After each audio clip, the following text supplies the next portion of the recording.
لا تحسبن الذين يفرحون بما أتوا ويحبون أن يحمدوا بما لم يفعلوا فلا تحسبنهم بمفازة من العذاب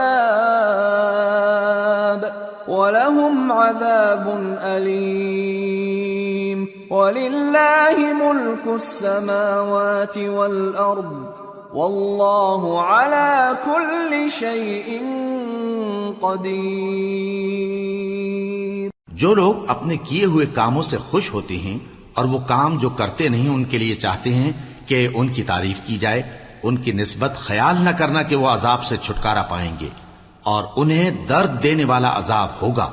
اور آسمانوں اور زمین کی بادشاہی اللہ ہی کو ہے، اور اللہ ہر چیز پر قادر ہے۔